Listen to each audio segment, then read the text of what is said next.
సోనియా గాంధీ గారి మీద, రాహుల్ గాంధీ గారి మీద కక్షతో కూడిన అక్రమ కేసులు పెట్టడం, కోర్టులు చీవాట్లు పెట్టినా కూడా మారకపోవడాన్ని మనం కళ్ళతో చూస్తున్నాం.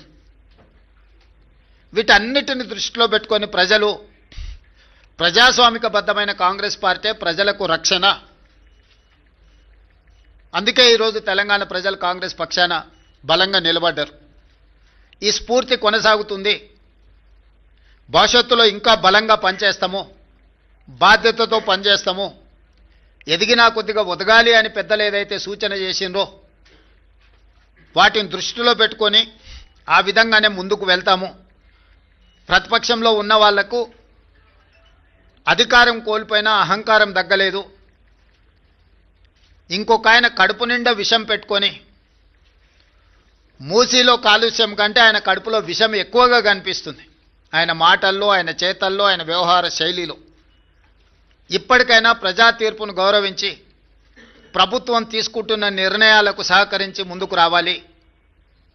ఏదైనా మాట్లాడతాం, ఎట్లయినా మాట్లాడతాం.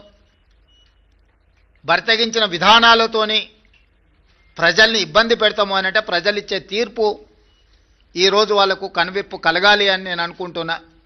Subscribe us and press the bell icon for more interesting updates.